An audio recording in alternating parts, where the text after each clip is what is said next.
Hello हम मौसम में बात करेंगे और हम जो सिस्टम का ट्रैक है और जो सिस्टम ये डिप्रेशन बना हुआ है उसकी क्या सूरत हाल है, इसमें क्या तब्दीलियाँ हो रही हैं, इसका ट्रैक क्या है, इसके बारे में बात करेंगे। सब्सक्राइब कर लें और बेल आइकन बंद करके कराची के मौसम में बात करें तो कराची का मौसम आज काफ़ी हद तक सुबह से ही जो है कराची में रात 1-2 बजे से कराची में बारिश का सिलसिला जारी, तो जो काफ़ी लंबा जो है जारी रहा और काफ़ी इलाकों में से बारिश रिकॉर्ड की गई। कराची के काफ़ी ऑलमोस्ट पूरे इलाके में ही पूरे कराची में अभी बारिश का सिलसिला थम चुका है, लेकिन जो बारिश ये 1 बजे जारी था, 1 बजे से पूरी कराची में कहीं हल्की कहीं तेज़ और कहीं दरमियाने दर्जे की बारिश हो रही थी। और कराची में ये बारिश का जो सिलसिला था ये मेनली फोकस था वेस्ट और साउथ के पार्ट्स में।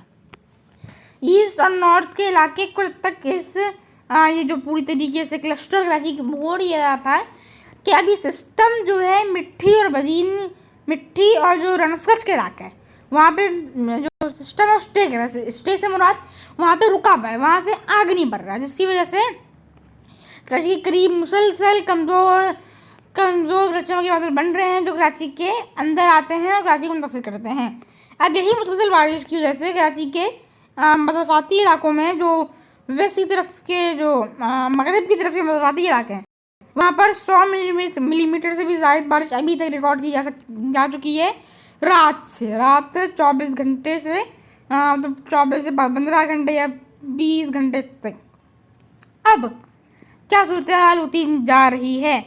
सिस्टम अभी मौजूद है, रन ऑफ कच्छ के इलाके में मौजूद है और ये आज रात ये इधर ही मौजूद रहेगा, इधर ही स्टे करेगा। आपको मालूम है 12 से 18 घंटे, अभी तो खैर 18 घंटों में से काफ़ी टाइम हो चुका है, लेकिन ये मज़ीद 12 घंटे जो है मज़ीद 12 घंटे से 6 घंटे तक यहीं पर स्टे करेगा, जिसकी वजह से कराची में करीब मुसलसल कमज़ोर गरज चमक के जो बादल हैं वो बनते रहेंगे और कराची को मुतासिर करते रहेंगे वक्त के साथ साथ।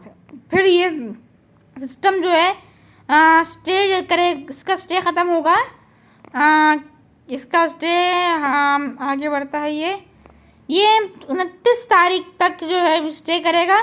29 तारीख की रात 10 बजे के बाद ये निकलेगा। 30 जो हमारा 30 और 29 का मतलब जुमेरात तो जुम्मे का जो 20 का दरमियानी शब है, तब ये सिस्टम वहाँ से निकलेगा और फिर सिस्टम निकलते ही रफ़कत से समंदर में दाखिल जब तक समंदर के करीब से गुजरते हुए बदीन में आएगा। फिर इसका मेन कोर बदीन से ठट्टा और फिर बदीन से ठट्टा में दाखिल होगा। ठट्टा और घारों के करीब इस वक्त कराची के काफ़ी इलाकों में सिस्टम के असरात वाज़ेह तौर पर शुरू हो जाएंगे। कराची काफ़ी इलाकों में शदीद मौसमी सूरत हाल होना शुरू हो जाएगी। मेनली कराची के साउथ के इलाके में काफ़ी शदीद बारिश हो सकती है। सिस्टम के असरात जो इस पर पड़ेंगे कराची के साउथ के इलाके, जिसमें DHA हमारा शुरू जैसे लांडी शाह फैसल का इलाका है, DHA और ये इलाके यहाँ पर ये इसका सिस्टम का सबसे ज़्यादा जोर रहेगा और वहीं पर सबसे ज़्यादा बारिश हो सकती है। वहीं कराची के नॉर्थ के इलाके वो भी ज़्यादातर बगैर हो नहीं रहेंगे कि वहाँ पर बारिश नहीं होगी, लेकिन पूरी कराची में काफ़ी तेज़ बारिश हो सकती है। मेनली ईस्टर्न पार्ट्स में तूफ़ानी बारिश हो सकती है। नॉर्थ के वैसे पूरी कराची में काफ़ी तेज़ बारिश हो सकती है। और लेकिन जो बहरिया टाउन के इलाके हैं, जो DHA के इलाके हैं, जो DHA में रहते हैं, जो बहरी टाउन में रहते हैं, वहाँ पे ज़रा जो बारिश की शिद्दत है वो कुछ हद तक कम नज़र आ रही है to rest of Karachi. System काफ़ी हद तक अपनी शिद्दत को ये ठट्टा बदीन में ये रहेगा, फिर वहाँ से ये इसकी शिद्दत कम होना शुरू होगी फिर ये सिस्टम कह सकते हैं कि जुम्मा और हफ्ते की जो दरमियानी शब होगी तब ये सिस्टम समंदर में दाखिल होगा। और अब ये सिस्टम एक जो तूफ़ान होता है, समुद्री साइक्लोन एक्टिविटी जो होगी, ये समुद्री तूफ़ान की जो हरकत होती है, समुद्री जो एक्टिविटीज़ होती हैं वो होना शुरू हो जाएंगी सिस्टम पे। सिस्टम के इर्द गिर्द काफ़ी तेज़ हवा चलेगी और ये तो मैं आपको नॉर्मल विंड एवरेज विंड होती है, जो हवा के झक्कर चलते हैं वो इन एरियाज पे 90 to 100 किलोमीटर पर आवर की स्पीड से हो जाएंगे, और इस जो काफ़ी हद तक एक साइक्लोन्स की कैटेगरी तक ये पहुंच जाएगा। लेकिन ये फिर एक डिप्रेशन से डीप डिप्रेशन की सूरत हाल में आ सकता है। अगर ये साइक्लोन नहीं बनता तो एक डीप डिप्रेशन बन जाएगा, जिससे कराची के काफ़ी इलाकों में काफ़ी तेज़ हवाएं चलेंगी और वक्फे से तेज़ बारिश कराची के काफ़ी इलाकों में गरज चमक के साथ होनी शुरू होती रहेंगी। सिस्टम अगर समुद्री तूफान बनता है तो कराची के काफ़ी इलाकों में शदीद बारिश हो सकती है। कराची के मेनली जो DHA के इलाके हैं, जो लोग DHA में रहते हैं वो इन बारिशों के लिए तैयार रहें, क्योंकि काफ़ी तेज़ बारिश ये हो सकती है अगर ये कोई समुद्री तूफान बनता है। खैर, समुद्री तूफान बनने के इम्कान ज़रा से कम लग रहे हैं, क्योंकि अभी इसको कोई ख़ास सपोर्ट नहीं मिलेगी लेकिन इसको जब तक MGO की सपोर्ट मिलेगी, जो IT है, इंटरनेशनल विंड लाइन है, वो भी तिब्बत पर है, तो वो हवाएं भी इसको मुसलसल मिलती रहेगी, ह्यूमिडिटी इसको मिलती रहेगी, समंदर का सपोर्ट उसको रहेगी, और जो मॉनसून ट्रफ लाइन है उसकी सपोर्ट उसको रहेगी। तो ये समुद्री तूफान बनने के चांसेस के फिर भी कम है, क्योंकि इन दिनों समुद्री तूफान नहीं बनते। और लेकिन इसको बस एक ये वो रहेगी कि समुद्री हवाएं इसको मुतासर कर रही होंगी। तो इन दिनों कराची में जुमेरात से हफ्ता और इतवार के दिन कराची के काफ़ी इलाकों में काफ़ी तेज़ बारिश जो है इस सिस्टम के असरात कराची पे रहेंगे। सिस्टम के असरात से काफ़ी तेज़ से मूसलाधार किस्म की बारिश कराची में रिकॉर्ड की जा सकती है।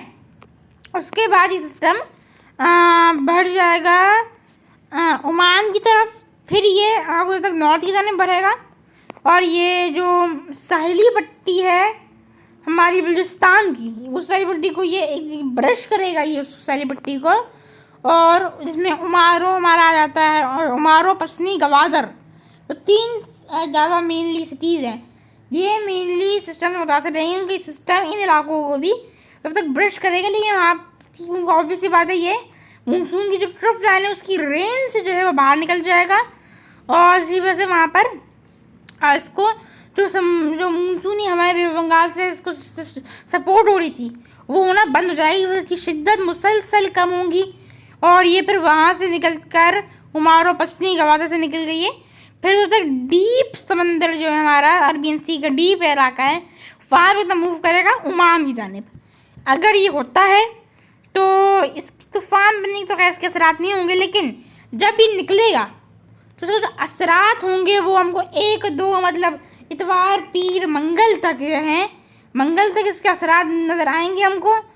मंगल की शाम से इसके असरात ख़त्म होंगे, और इससे फिर कराची में जो हवा है वो चलना शुरू होगी।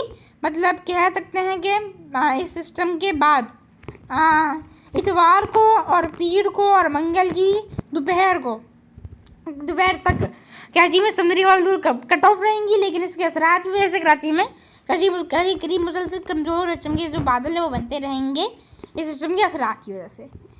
फिर ये अब बात असल में ये है कि ये हो सकता है कि ये मानसून 2024 का लास्ट सिस्टम हो, उसके बाद हमको कोई ताकतवर सिस्टम बे ऑफ बंगाल में नज़र नहीं आया। और अगर ऐसा नहीं होता है कि कोई ताकतवर सिस्टम या ऐसी शिद्दत कोई सिस्टम पाकिस्तान की तरफ नहीं आता, तो फिर मानसून हवाएं जो है विड्रॉ होने लगेंगी। मानसून हवाओं को मेनली अगर हम हिस्ट्री उठा के भी देखें